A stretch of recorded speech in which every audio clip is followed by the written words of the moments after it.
네. 아이고.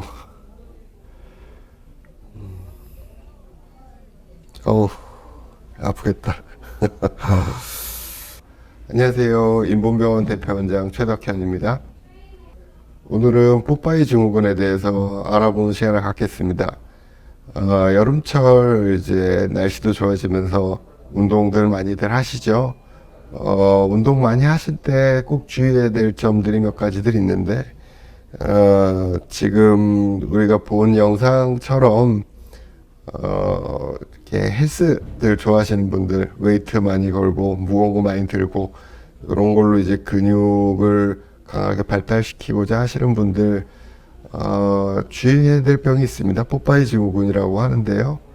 우리가 알통들 많이들 알고 계시잖아요. 여기 이제 정확하게 얘기하면 상완 이두근이라고 얘기를 하는데, 상완 이두근이 이제 무게를 들고 뭐 간단한 아령부터 뭐 역기를 든다든지 런지나 데드리프트 이런 걸 할 때 강하게 팔꿈치를 구부리는 힘과 어깨를 위로 올리는 힘, 요 두 가지에 다 관여를 하게 돼 있어요.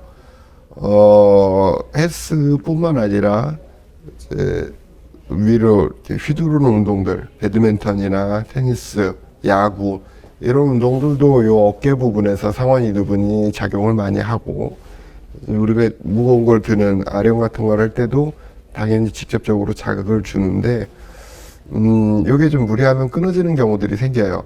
이게 끊어지게 되면 모양이 우리가 원하는 모양이 아니라 옛날 만화 속에 나오던 뽀빠이들처럼 근육이 볼록하게 이렇게 끊어지면서 아래로 당겨 내려오면서 근육이 볼록해지는 그렇게 변형이 오는 거를 이제 뽀빠이 증후군이라고 얘기를 하고, 대부분 보면은 젊은 사람들한테서도 안 생기는 건 아닌데, 젊은 사람들한테 생기는 경우에는 굉장히 많은 반복적인 운동과 오래된 그런 어깨 통증이 선행하는 경우들이 좀 있고, 그다음에 이제 일반적으로 우리가 통계적으로 봤을 때는 뭐 30대 이후 40대에서 50대에서 제일 호발을 한다.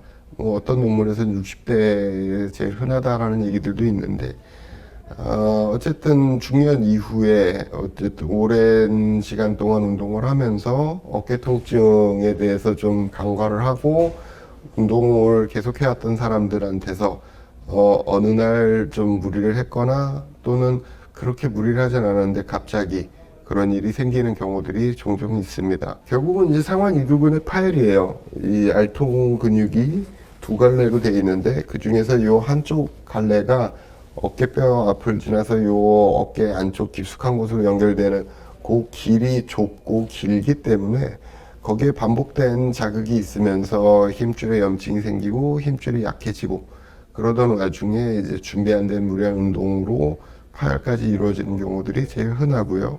초기에는 통증 때문에 좀 어려운데 시간이 지나면 올릴 수는 있어요. 움직일 수는 있어요. 이게 두 갈래 근이기 때문에 한 갈래는 살아있기 때문에 어느 정도 기능을 합니다. 하지만 이제 조금 힘이 약해지는 경우들도 있고, 제일 큰 문제는 미용 외관상으로 근육 모양이 변형이 된 게 돌아오질 않아요. 그래서 그대로 굳어버리는 경우들도 있고, 그 이후에는 힘을 전처럼 쓰기가 어려운 경우들이 있어서, 가능하면 예방을 하고, 예방이 안 되나 어쩔 수 없이 그런 일이 발생을 해버리면 적절한 치료를 통해서 다시 회복을 시키도록 해야죠.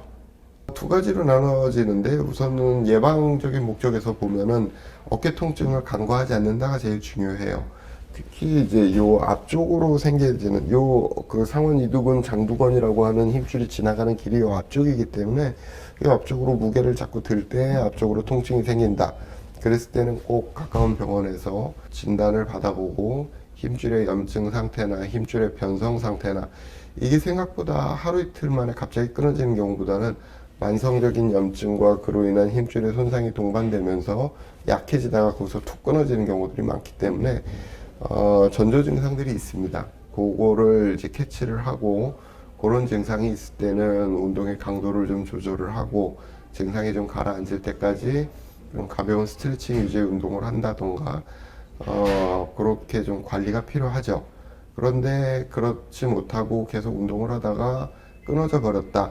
그랬을 때는 이제 두 가지로 나눠질 수는 있는데, 이제 끊어진 파열의 정도에 따라서 좀 보존적인 치료로 증상을 가라앉히고 그대로 굳히면서 재활을 통해서 회복을 시킬 것이냐, 아니면 이제 수술적인 방법을 통해서 파열된 힘줄을 연결을 해주고, 또는 연결이 안 된다면 그걸 이제 건 이전술이라 그래서 조금 다른 위치지만 비슷한 위치에, 제대로 기능을 할 수 있는 위치에 고정을 해주는 건 고정술을 통해서 다시 원래의 기능과 외관 그 형태로 회복을 시킬 수는 있습니다. 일단 건 자체가 다르니까 비슷하다라고 얘기하긴 힘든데, 같이 파열되어 있는 경우들이 많아요. 실제로 회전근개 파열이 꽤 많이 진행되어 있는 사람들한테서 상완 이두건의 부분 파열이 동반되어 있는 경우들이 굉장히 흔하고, 그래서 회전근개 파열을 수술할 때 건 이전술을 같이 하는 경우들도 꽤 많습니다. 결국은 이제 두 가지가 기전이 어떻게 보면 비슷하다. 많이 쓰면서 반복적인 사용에 의해서 힘줄의 변성이나 손상이 있고, 그런 손상으로 이제 그런 걸 간과된 상태에서 계속 사용을 하면서 파열까지 이어지는 게 비슷한 기전이기 때문에 동반되는 경우가 많다라고 볼 수는 있는데, 이게 꼭 뭐 일치하는 건 아니라서. 네, 여러분, 그래서 날씨도 좋아지면서 많이들 야외 활동과 운동들을 즐기실 텐데요. 뽀빠이 증후군에 대해서 잘 인지하시고, 내 몸 상태에 대해서 주의 깊게 관찰을 하면서 운동 전에 충분한 스트레칭과 워밍업, 그 다음에 내 몸 상태에 맞는 적절한 강도의 운동을 선택하셔서 즐거운 여름철 운동 활동 되시길 바랍니다. 감사합니다. 아우, 스케라.